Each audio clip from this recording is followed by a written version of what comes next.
राम राम, नमस्कार दोस्तों। लक्ष्य कोचिंग क्लासेस के यूट्यूब चैनल पर एक बार आपका पुनः स्वागत है। आज हम नए टॉपिक के साथ राजव्यवस्था में प्रस्तावना पढ़ने जा रहे हैं।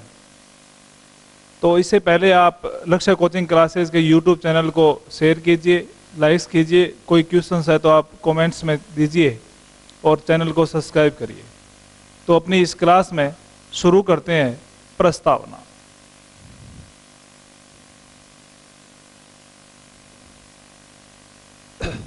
मित्रों, प्रस्तावना है वो कब से लागू की गई, क्या इसके आधार है, इसकी नींव किसको कहा जाता है? देखिए, 13 दिसंबर 1946 को पंडित जवाहरलाल नेहरू ने जब संविधान सभा की तीसरी बैठक हो रही थी, उसमें उद्देश्य प्रस्ताव दिए थे। इन उद्देश्य प्रस्तावों को क्या माना जाता है? प्रस्तावना माना जाता है। इसे उद्देशिका भी कहा जाता है। उद्देश्य प्रस्ताव और प्रस्तावना, यानी हमारा जो संविधान है उसको लागू करने के पीछे उसका उद्देश्य क्या है, हमारे संविधान का लक्ष्य क्या है, हम हमारी जनता को क्या देने वाले हैं। यानी कह सकते हैं कि हमारे संविधान का जो सारांश है, संक्षिप्त रूप है, उसे ही क्या कहा गया है? प्रस्तावना कहा गया है। और प्रस्तावना हम जानते हैं जैसे कि ऐसी शब्दावली है कि हम भारत के लोग, भारत के संपूर्ण प्रभुत्व संपन्न समाजवादी, पंथ निरपेक्षता, लोकतंत्रात्मक गणराज्य बनाने, ऐसी शब्दावली का उल्लेख किया गया है। इसके प्रत्येक शब्द को हम समझेंगे, लेकिन इससे पहले कई विवाद हैं जो प्रस्तावना से जुड़े हुए हैं। जैसे पहला वाद है बैरूवाड़ी वाद, 1960। बैरूवाड़ी वाद का संबंध प्रस्तावना से है। कैसे है? क्योंकि बैरूवाड़ी वाद में जो पाकिस्तान को दिया गया भारत का एक हिस्सा है, भारत को दिया गया एक हिस्सा, इसे न्यायपालिका में चुनौती दी गई। इसमें निर्णय देते हुए सर्वोच्च न्यायालय ने कहा कि प्रस्तावना है वो संविधान का भाग नहीं है। लेकिन उसके बाद में एक और वाद हुआ, गोलकनाथ बनाम भारत संघ।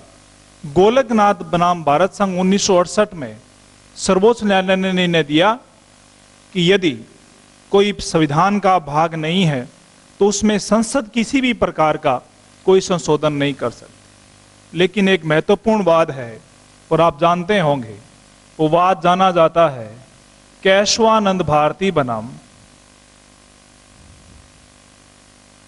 केरल राज्य, 1973। 24 अप्रैल 1973 को सर्वोच्च न्यायालय के मुख्य न्यायाधीश, तत्कालीन मुख्य न्यायाधीश मोहम्मद हिदायतुल्लाह ने निर्णय सुनाते हुए इस वाद के तहत कहा कि प्रस्तावना संविधान का भाग है और संसद इसमें क्या कर सकती है? संशोधन कर सकती है। लेकिन केशवानंद भारती बनाम केरल राज्यवाद का जो मूल निर्णय था वो था आधारभूत संरचना। क्या था? आधारभूत संरचना। क्या कहा सर्वोच्च न्यायालय ने? कि संसद संविधान की मूल आधारभूत संरचना को छोड़कर परिवर्तन कर सकती है, उसमें संशोधन कर सकती है। तो प्रस्तावना को मूल आधारभूत संरचना माना गया, इसे संविधान का भाग माना गया। और इसी के तहत अब तक प्रस्तावना में केवल मात्र एक संशोधन हुआ है और वो हम पढ़ते हैं। उस संशोधन को जाना जाता है भारत के लघु संविधान के नाम से। अब तक का सबसे बड़ा संशोधन प्रधानमंत्री इंदिरा गांधी के काल में हुआ था और वो संशोधन था 42वां संविधान संशोधन 1976। खास बात यह थी कि इसमें 3 शब्द जोड़े गए थे, समाजवादी, पंथ निरपेक्ष और अखंडता। यही कई बार पूछा जाता है कि 42वें संविधान संशोधन 1976 के तहत प्रस्तावना में कौन कौन से शब्द जोड़े गए थे? समाजवादी, पंथ निरपेक्षता और अखंडता। मीनिंग क्या होता है? समाजवादी यानी भारत की अर्थव्यवस्था होगी वो मिश्रित अर्थव्यवस्था होगी। भारत की अर्थव्यवस्था होगी वो कैसी होगी? मिश्रित अर्थव्यवस्था होगी, यानी इसमें सरकार का भी योगदान होगा और आम लोगों यानी निजी जो है उनका योगदान होगा। यानी अर्थव्यवस्था होगी वो भारत की कैसी होगी? मिश्रित अर्थव्यवस्था होगी। अकेली पूंजी अर्थव्यवस्था पर भारत की सरकार किसी प्रकार का ध्यान नहीं देगी, दोनों का मिश्रण होगा। पंथ निरपेक्ष या पंथ निरपेक्षता अर्थ होता है कि भारत की सरकार का कोई धर्म नहीं होगा। भारत एक धार्मिक राष्ट्र है। भारत की सरकार प्रत्येक व्यक्ति के साथ धर्म से संबंधित किसी प्रकार का अन्याय नहीं कर सकती। भारत की सरकार या भारत के संविधान में किसी भी एक धर्म को स्पेशल जगह नहीं देगी। सभी नागरिकों को अपने अपने धर्म का सम्मान करने का अवसर दिया जाएगा। भारत की सरकार किसी भी प्रकार का कोई धार्मिक भेदभाव नहीं करेगी। यानी भारत एक धर्मनिरपेक्ष राष्ट्र है, भारत एक पंथ निरपेक्ष राष्ट्र है। अखंडता, भारत के टुकड़े नहीं किए जा सकते। भारत एक अविभाजित राष्ट्र है, भारत के टुकड़े नहीं किया जा सकते। भारत अखंड राष्ट्र है। ये तीन शब्द जोड़े गए थे किस संशोधन के द्वारा? 42वां संविधान संशोधन 1976 के तहत। पूछा जाता है कि कौन कौन से शब्द जोड़े गए? समाजवादी, पंथ निरपेक्षता, अखंडता। अब मित्रों ऐसा है कि प्रस्तावना को लागू करने के पीछे भारत के संविधान निर्माताओं का उद्देश्य क्या था? उन्होंने प्रस्तावना को सबसे पहले पृष्ठ पर क्यों जगह दी? क्यों दी? क्योंकि हमारी इस प्रस्तावना में एक तो संविधान के स्रोत का पता चलता है। दूसरा, संविधान का लक्ष्य क्या है, इस प्रस्तावना को जोड़ने के पीछे ये चीजें स्पष्ट की गई है। तो दो बातें स्पष्ट होती है प्रस्तावना में। पहला, भारतीय संविधान का स्रोत क्या है। दूसरा, भारतीय संविधान के लक्ष्य क्या है। ये दोनों बातें किसमें प्रदर्शित की गई है? प्रस्तावना में। कैसे की गई है? जैसे कि कार्यपालिका और न्यायपालिका और व्यवस्थापिका। जैसे कहते हैं कि कार्यपालिका सबसे सर्वोच्च है, कोई कहता है न्यायपालिका सबसे सर्वोच्च है, व्यवस्थापिका सबसे सर्वोच्च है।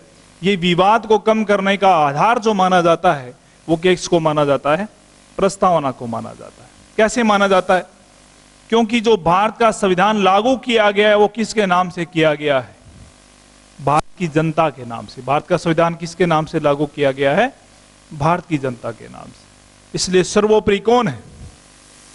भारत की जनता है। तो भारतीय संविधान का जो स्रोत है वो क्या है? भारत की जनता है। दूसरा, संविधान है उसके लक्ष्य क्या है? हमारा संविधान है उसके लक्ष्य क्या है? तो क्या लक्ष्य है? देखिए आप, प्रस्तावना में लक्ष्य है कि हम हमारी जनता को क्या देंगे? न्याय देंगे। कैसे न्याय देंगे? हम हमारी जनता को सामाजिक न्याय देंगे। हमारी जनता को कैसे न्याय देंगे? सामाजिक न्याय देंगे। हमारी जनता को आर्थिक न्याय देंगे। हमारी जनता को राजनैतिक न्याय देंगे। तो हम कह सकते हैं कि भारतीय संविधान में भारत की जनता को कितने प्रकार के न्याय की व्यवस्था की गई है? तो 3 प्रकार के न्याय दिए गए हैं, सामाजिक, आर्थिक और राजनैतिक। भारत का संविधान भारत की जनता को कभी भी धार्मिक न्याय की बात नहीं करता है। भारत एक धर्मनिरपेक्ष राष्ट्र है, किसी के साथ धार्मिक भेदभाव नहीं होगा, धार्मिक अन्याय नहीं होगा। लेकिन ये बात भी नहीं की गई कि धार्मिक न्याय है सामाजिक, आर्थिक, राजनीतिक। तो यहां पर जैसे कि क्वेश्चन बनेगा, कहेगा कि प्रस्तावना में किस प्रकार के न्याय का उल्लेख नहीं है?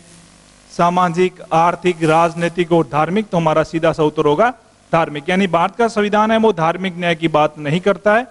3 प्रकार के न्याय की बात करता है, सामाजिक, आर्थिक, राजनीतिक। दूसरा, हमारा संविधान भारतीयों के लिए क्या दिए है? स्वतंत्रता की व्यवस्था करेगा। प्रत्येक व्यक्ति स्वतंत्रता का अधिकार है। हम मूल अधिकारों में पढ़ेंगे स्वतंत्रता का अधिकार। स्वतंत्रता के अधिकारों के तहत जैसे कि 7 स्वतंत्रताएं थी, वर्तमान में 6 स्वतंत्रताएं हैं। लेकिन प्रस्तावना में कितनी स्वतंत्रताएं हैं? देखिए आप, प्रस्तावना में 5 प्रकार की स्वतंत्रता है। विचार की, अभिव्यक्ति की स्वतंत्रता, धर्म की स्वतंत्रता,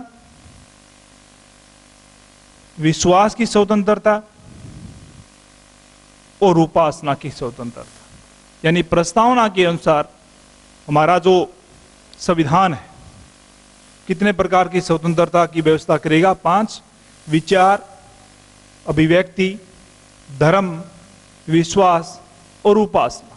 यहां से भी प्रश्न बन सकता है कि निम्नलिखित से प्रस्तावना में किस प्रकार की स्वतंत्रता का उल्लेख नहीं किया गया है, ऐसे बन सकता है। तो 5 स्वतंत्रताएं हैं, विचार, अभिव्यक्ति, विश्वास और उपासना।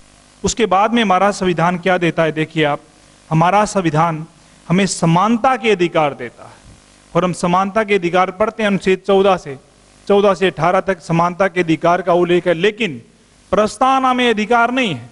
प्रस्तावना में केवल 2 प्रकार की समानता की बात करता है हमारा संविधान, और ये समता और समता का जो अधिकार है वो 2 है, हमें प्रतिष्ठा की समानता और हमें अवसर की समता। ये 2 बातें हैं। हमारा संविधान प्रस्तावना के अनुसार कितने प्रकार की समता, प्रतिष्ठा की और अवसर की समानता देता है। मित्रों, हमारी जो प्रस्तावना है वो एक फ्रांस की क्रांति से प्रभावित है।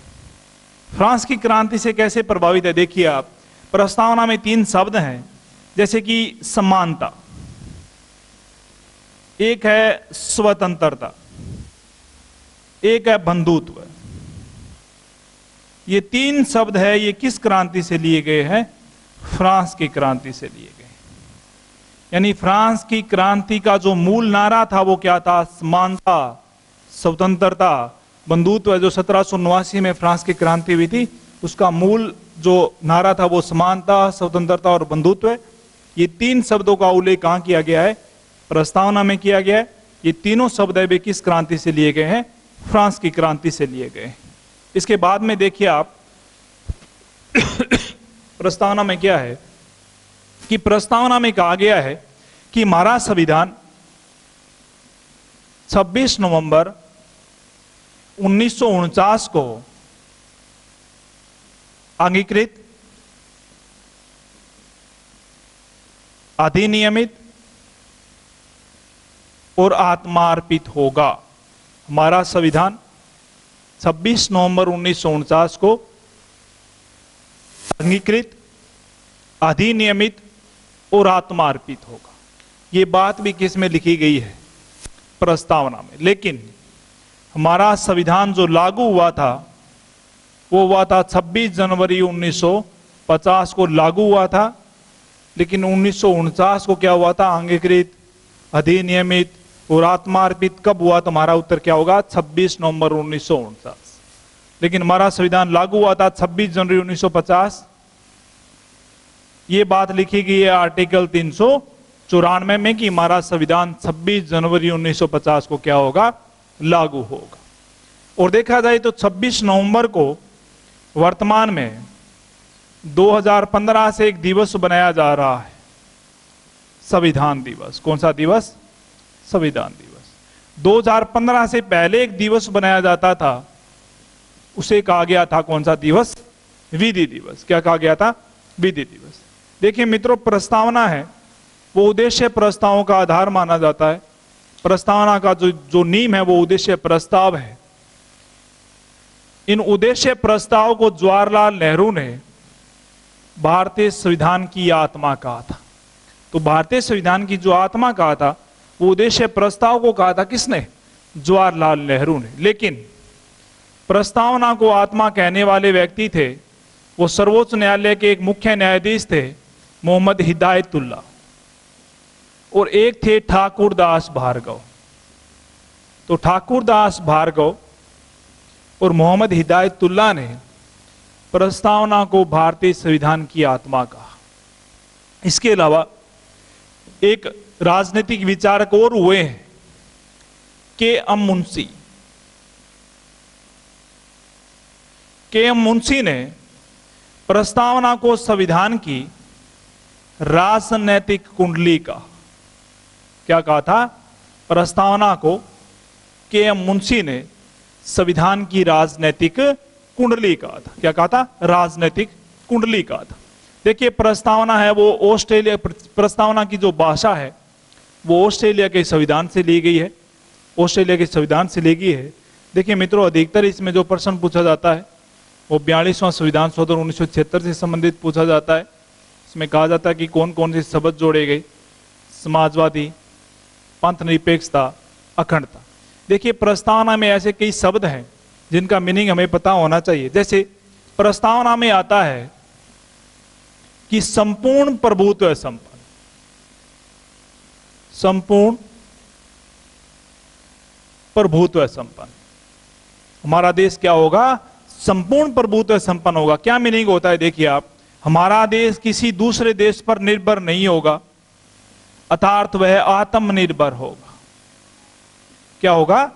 आत्मनिर्भर होगा, आत्मनिर्भर होगा। हमारा देश दूसरे देश पर निर्भर नहीं होगा। क्या होगा? आत्मनिर्भर होगा। दूसरा, भारत अधिराज्य नहीं है। भारत क्या नहीं है? अधिराज्य नहीं है। भारत अधिराज्य नहीं होगा। जैसे अधिराज्य से क्या मीनिंग है? देखिए एक शब्द होता है राज्य, एक होता है अधिराज्य, दोनों में अंतर देखिए आप। आपसे पूछा जाए कि भारत राज्य कब घोषित हुआ था, तो हमारा सीधा सा उत्तर होगा कि भारत अधिराज्य 26 जनवरी 1950 को हुआ था। भारत राज्य कब घोषित हुआ था? 26 जनवरी 1950।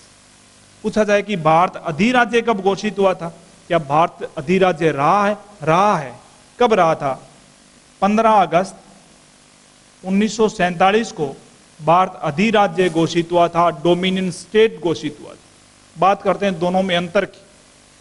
अधिराज्य उसे कहेंगे जिस राज्य के पास कानून निर्माण इनकी शक्ति नहीं होती, संसद यहां पर कानून निर्माण नहीं कर सकती। जिस देश में दूसरे देशों के नियम और कानून चलते हैं कहते हैं अधिराज्य। दूसरा है राज्य। राज्य घोषित हुआ था 26 जनवरी 1950 को, यानी अब वहां की संसद अपने देश के लिए कानून बना सकती है, अपने नियम बना सकती है, यानी खुद के पास अधिकार होते हैं, उसे कहते हैं राज्य। अधिराज्य यानी उसके पास कोई विशेष अधिकार नहीं होते हैं, दूसरे देशों के द्वारा बनाए गए नियम और कानून उस पर चलते हैं, इसे कहते हैं अधिराज्य। और भारत 15 अगस्त 1947 से लेकर 26 जनवरी 1950 तक एक अधिराज्य, डोमिनियन स्टेट के रूप में काम किया, क्योंकि अभी भी यहां पर नियम और कानून किस अधिनियम के तहत चल रहे थे? भारत शासन अधिनियम 1935 के तहत। उसके बाद में एक शब्द आता है गणराज्य। गणराज्य, भारत एक गणराज्य है, भारत में गणतंत्र है। क्या मीनिंग होता है इसमें? देखिए भारत में राजशाही नहीं है, भारत का जो शासक होगा वो वंशानुगत नहीं होगा। भारत का जो शासक है वो किसके द्वारा चुना जाएगा? जनता के द्वारा चुना जाएगा। भारत में गणतंत्र दिवस बनाया जाता है, और खास बात यह है कि गणतंत्र दिवस पर ध्वजारोहण कौन करता है? राष्ट्रपति करता है। कारण क्या है कि हमारी जो गणतंत्रात्मक व्यवस्था है उसका मुखिया कौन होता है? राष्ट्रपति होता है। और राष्ट्रपति किसके द्वारा चुना जाता है? अप्रत्यक्ष रूप से जनता के द्वारा चुना जाता है। एक इसमें शब्द है लोकतंत्र। लोकतंत्र, यदि बात करें इसकी परिभाषा की, तो अमेरिका के 16वें राष्ट्रपति थे अब्राहम लिंकन।